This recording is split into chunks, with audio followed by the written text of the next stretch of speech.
Hello guys, मैं हूँ विशाल सिंह। तो आज हम बात करने वाले हैं स्पाइडरमैन होमकमिंग मूवी के बारे में। इस मूवी का पूरा कब रिलीज़, कौन सा कास्ट थे और क्या क्या इसका स्टोरी लाइन था, पूरा कवर करेंगे एक ही वीडियो में। तो वही स्टार्ट करते हैं।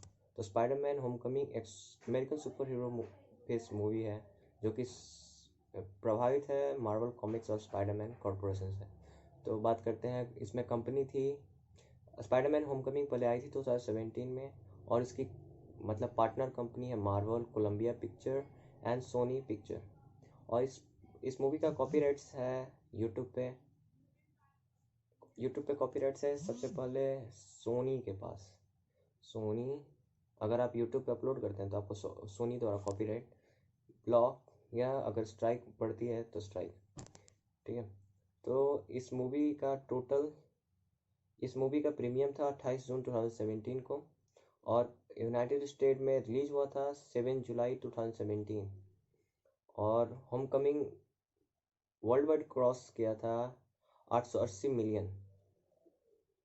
और 2017 का 6 हाईएस्ट क्रॉसिंग मूवी थी, माने 2017 में सबसे ज़्यादा कमाने वाली छठी movie.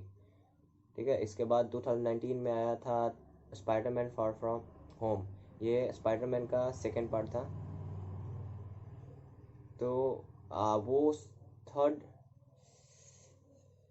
Third film is in development. और तीसरा मूवी अभी डेवलपमेंट में है जो कि 27 मतलब जो कि डेट है 17 सितंबर 2021। यानी स्पाइडरमैन टॉम हॉलैंड जो कि इसमें हीरो हैं, उनकी थर्ड मूवी।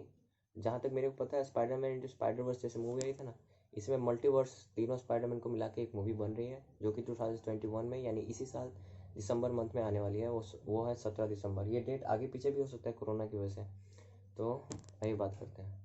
तो इसमें डायरेक्टर थे जॉन वॉल्ट। और किसके द्वारा प्रोड्यूस किया, तो केल्विन फीज एंड एमी फास्कल।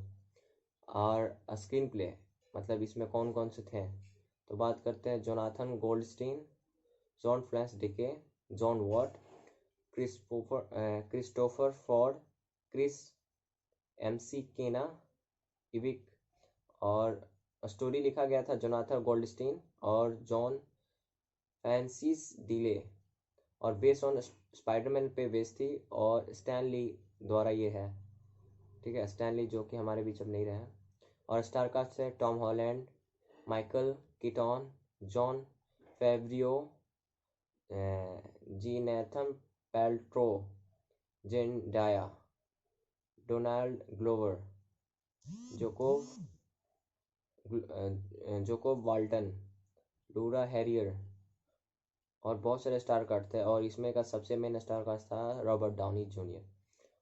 और इसके बाद सिनेमेटोग्राफी था स्टेलवेल्टोर टोटिनो। और एडिट था डैन लेबेंटल और डेबी बर्मैन। और प्रोडक्शन कॉम्पास था Columbia picture, Marvel studio and Pascal picture. और मतलब इसके पर कॉपीराइट का अधिकार था सोनी पिक्चर रिलीजिंग के पास। और रिलीज था 28 जून हॉलीवुड में यानी प्रीमियम, और जुलाई 7 यूनाइटेड स्टेट और अदर कंट्री। रनिंग टाइम था 1 घंटे 33 मिनट। और कंट्री था यूनाइटेड स्टेट जहाँ पे ये मूवी बना था। लैंग्वेज तो बहुत सारे में थे लेकिन प्राइमरी लैंग्वेज इंग्लिश ही है। बजट था 175 मिलियन। बॉक्स ऑफिस कलेक्शन था 88.2 मिलियन। 880 यानी 880। अब प्लॉट बात कर लेते हैं। इसमें वही अवेंजर मूवी का जो मतलब न्यूयॉर्क में जो फाइट हुआ था अवेंजर मूवी में, जो कि चितौरी सेना अवेंजर से लड़ी हुई थी, और यहाँ पे एक कंपनी को उसकी सफाई के लिए न्यूयॉर्क मतलब सौंपा जाता है कि ये सफाई किया जाए। और डैमेज मतलब वहीं टोनी स्टार्क द्वारा ये संस्था और यूएस गवर्नमेंट के द्वारा मिलकर ये संस्था चल रही थी। उसी में कुछ बंदे वहाँ पे जो मतलब सेना के जो पार्ट्स थे चितौरी सेना के, वो यूज करते हैं एज अ वेपन बनाने में। और यहाँ पे पीटर पार्कर मतलब स्टार्क पे पढ़ाई कर रहा होता है और बर्लिन में रहता है ये। बट ये पढ़ते रहता है mid town school of science and technology, जो कि स्टार्क द्वारा ही उसमें एडमिशन कराई गई थी। और वो अवेंजर बनने के कगार पे था। पीटर अपने सेशन को हमेशा छोड़ते ही रहता था और और वो गली के मतलब क्राइम फाइटिंग सीन पे वो ज़्यादा ध्यान देता था। एक एक रात में जब वो एटीएम में कुछ गुंडे लूट रहे थे अवेंजर के मास्क पहने, तो वहाँ पे पीटर पहुँचता है और उनसे बैंक लूटने से बचाते रहता है। वहाँ पे बहुत ज़्यादा फनी सीन होता है और वो बताता है कि ऐसे थॉर नहीं लड़ता, ऐसे मारता है। हल्क, थॉर, आयरन मैन के मास्क पहने हुए होते हैं विलन। तो वहाँ पे एक हाईटेक गन होता है जो कि पूरे एटीएम को कट कर देता है। और वहाँ से एक लेज़र, मतलब वहाँ से एक लेज़र निकलती है जो कि पूरा एटीएम और सामने के एक ग्रोसरी शॉप होती है जहाँ पे खाने पीने और भी नॉर्मल डेली यूजेस सामान मिलते रहते हैं, वहाँ पे वो वो वहाँ पे कट हो जाता है। तो पीटर वहाँ पे मतलब स्पाइडरमैन वहाँ पे जाता है और पूछता है कि आप ठीक है, और उसका डॉग अंदर से लेके वहाँ पे आता है। तो यही है। फिर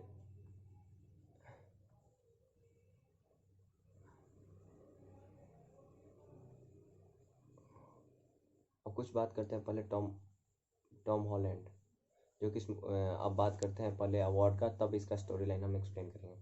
2017 में जब आया था तो टीन चॉइस अवार्ड नॉमिनेट हुआ था। But choice summer movie actor वो जीते थे। चॉइस मतलब स्पाइडरमैन होमकमिंग जीते थे। फिर मूवी एक्ट्रेस में जेंडाया जेंडाया जो कि यहाँ पे मेन एक्ट्रेस हैं, और एक्टर में हॉलैंड भी जीते थे। और बेस्ट चॉइस समर मूवी में था स्पाइडरमैन होमकमिंग। ठीक है। Washington DC film critic award nominate हुआ था लेकिन जीता नहीं था। अवार्ड का नाम कैटेगरी था the Joe Barber award for the best portrayal of Washington DC. Kid choice award मैंने favourite movie Spiderman Homecoming nominate हुआ था। फेवरेट मूवी एक्ट्रेस जेंडाया जीती हुई थी। अब बात करते हैं Saturn award best comics to motion picture release. ये स्पाइडरमैन होमकमिंग नॉमिनेट हुआ था। Best supporting actor in a film Michael Keaton nominate हुए थे। Best performance of a young actor in a movie Tom Holland Zendaya. Tom Holland जीते थे, Zendaya nominate ही थी। हो गया।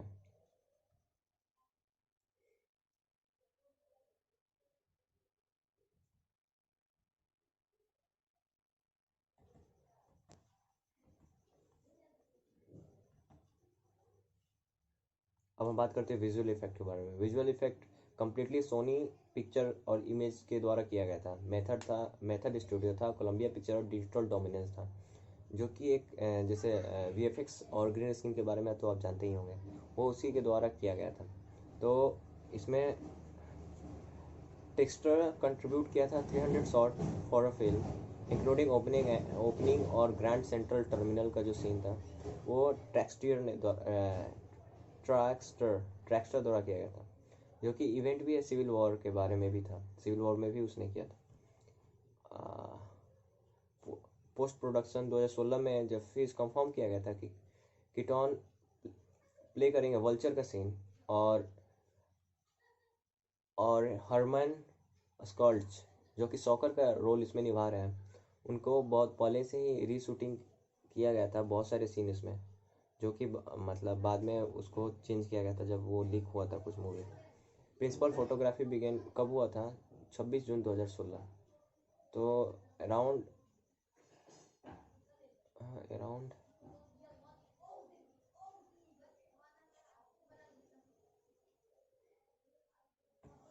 तो अब हम बात करने वाले हैं, तो हम बात करते हैं इसका प्लॉट क्या था, मतलब स्टोरी स्टोरी क्या थी। न्यूयॉर्क की लड़ाई के बाद एंड्रियन टॉम्स और उनकी निरस्त्रगत कंपनी को शहर को साफ करने के लिए अनुबंधित किया जाता है, लेकिन उनके संचालन को निसंकोच निरंतर विभाग टोनी स्टार्क और अमेरिकी सरकार के बीच समझौते द्वारा लिया जाता है। व्यवसाय से बाहर होने से नाराज टॉम्स ने अपने कर्मचारियों को तैराकी तकनीक रखने के लिए राजी किया, जो कि पहले उसी के पास मौजूद और उनके अंतर्गत हथियार बनाने और बेचने के लिए उनका इस्तेमाल करते हैं।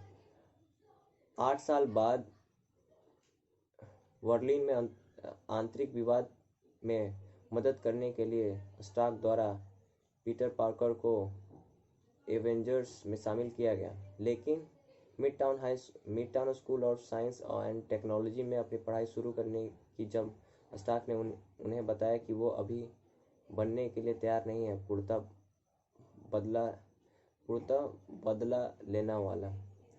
पार्कर स्पाइडरमैन में के रूप में अपनी अपराधी लड़ाई गतिविधियों पर ध्यान केंद्रित विद्यालय में न रहकर अधिकतर समय वह स्कूल की परीक्षाओं और टीम का दावा करता था, जबकि वो ऐसा नहीं करता था। एक रात अपराधियों को उनके उन्नत हथियार के साथ एक एटीएम लूटने से रोकने के बाद टॉम ने उन्हें बेच दिया। पार्कर अपने क्रिस अपार्टमेंट में लौटता, जहां पर उसके सबसे अच्छे दोस्त नेड उसकी गुप्त पहचान पता चल जाता है। एक और रात में पार्कर टॉम्स की सहयोगी जेम्स बाइकर सॉकर और हरमन शुक्ला के पास स्थायी आपराधिक हॉर्डन डेविस का हथियार बेचने के लिए जाता है। पार्कर टॉम्स द्वारा पकड़े जाने से पहले डेविस को बताता है कि उसके सूट में अपनी पैराशूट में उछल जाने के बाद लगभग एक झील में गिर जाता है। वह स्टार्क द्वारा बचाया जाता है और स्पाइडरमैन सूट को निगरानी कर रहा है जो उसके पार्कर को दिया है। उसी अपराधियों के साथ शामिल होने के बाद चेतावनी दी थी। टॉम्स गलती से अपने एक हथियार से वाइस को मार देता है और सुल्ज नया सॉकर बन जाता है। पार्कर और नेड ने अपने पावर कोर को हटाते हुए एक हथियार वाइस को पीछे छोड़ा। जब शुक्ल एक ट्रेनिंग डिवाइस मेलिडी को उड़ जाता है, पार्कर टीम में शामिल होता है और उन्हें राष्ट्रीय टूर्नामेंट में वाशिंगटन डीसी नेड और पार्कर इंटरप्राइजेज में मैन सूट के प्रतियोगिता ट्रैकर्स स्टार्क को अक्षम करते हैं और उसकी। तो अब बात करते हैं इंग्लिश में। Parker returned to high school life and eventually asked Jean to go to the homecoming dance with him. On the night of the dance, Parker discovered Tom's Jean's dad.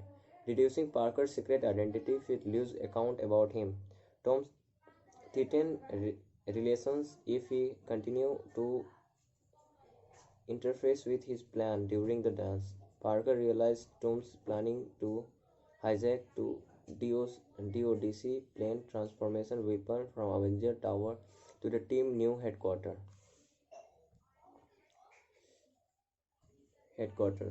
Dons his old Spider-Man suit raced to Tom's lair. Though he is ambushed by Sludger, he defeated him and need help. At the lair, Tom's destroy the building support beam and leave Parker to die. Parker escaped the rebels and intercept the plane, intending to crash on the beach near the Clough Island.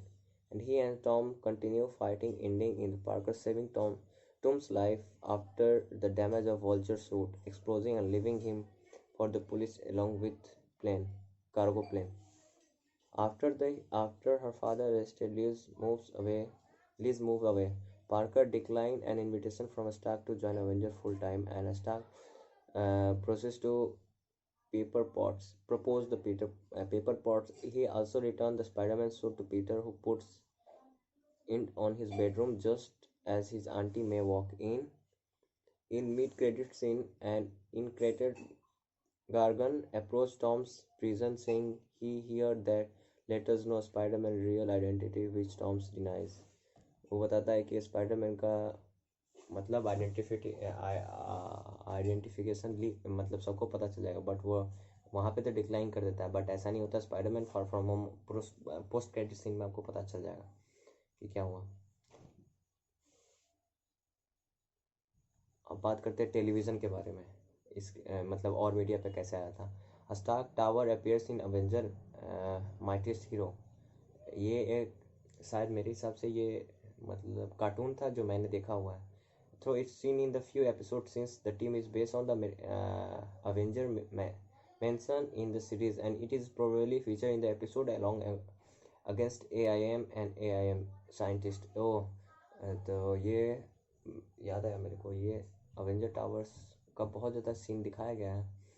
एक cartoon movie थी, मतलब cartoon आता है इसी का, Marvel का ही cartoon आता है, उसी में ये सब दिखाया गया। जैसे आपको अगर अवेंजर के रिलेटेड टीवी शो देखना है तो आप daredevil, Jessica Jones, Luke Cage, Iron Fist, बहुत सारे टीवी शो आते रहता है, जैसे एजेंट ऑफ शील्ड। और मार Avenger tower save as Avenger headquarter in Marvel future Avenger. और अवेंजर का बहुत सारा ये PS5 गेम भी आता है, PS4 गेम भी है। तो स्टार्क टावर का बात कर लेते हैं। अवेंजर फेयर में दिखाया जाता है, जो कि मिड टाउन मैंथना बाई टोनी स्टार्क द्वारा इंडिपेंडेंटली ऑन किया जाता है। और ये पूरा आर्किटेक्चर पे चलने वाला टावर है, जो कि नीट एंड क्लीन फ्यूल पे चलता है। और इसी में स्टार्क अपना बहुत ज़्यादा एक्सपेरिमेंट करते रहता है। अवेंजर टावर स्पाइडरमैन होमकमिंग में भी आया है, और अवेंजर इन्फिनिटी वॉर में भी आया है। अवेंजर टावर का लगभग हर मूवी में जिक्र दिखाया गया है, तो ये आप चेक कर सकते हैं। तो बात कर लेते हैं वीडियो गेम के बारे में। Stark is based on the level in Marvel ultimate alliance video game. After shield helicarrier UNN Alpha is damaged by the attack of Doctor Doom's master evils of Tony Stark offer his probably as a provisional base of operation. The hero was based on, अब बात कर लेते हैं doctor dooms के बारे में। Doctor dooms मेरे हिसाब से फैंटास्टिक फोर का जो फर्स्ट का पार्ट था उसमें वो विलन था। तो डॉक्टर डूम्स वहीं का विलन था। तो मैंने तो ये कार्टून में देखा, आप भी देख सकते हैं। तो डॉक्टर डूम्स वहाँ पे एक इंडिपेंडेंटली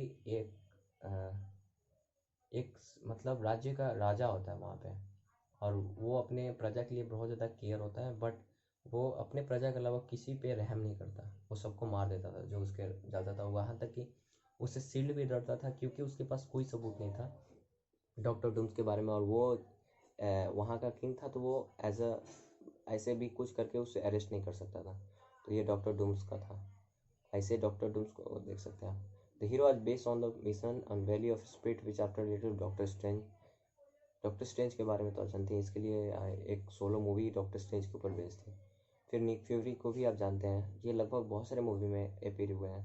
अवेंजर टू में भी शायद दिखाया गया। फिर इन्फिनिटी वॉर में तो वो डेड ही हो जाते हैं, ठीक है, मतलब थानोस के स्नैप से। तो इन्फिनिटी वॉर तक है शायद। उसके बाद निक फ्यूरी कैप्टन अमेरिका में दिखाया जाता है सेकंड पार्ट। और बहुत सारे मूवी में दिखाया गया कैप्टन अमेरिका मतलब ये निक फ्यूरी को। अब बात करते हैं तो टॉयज़।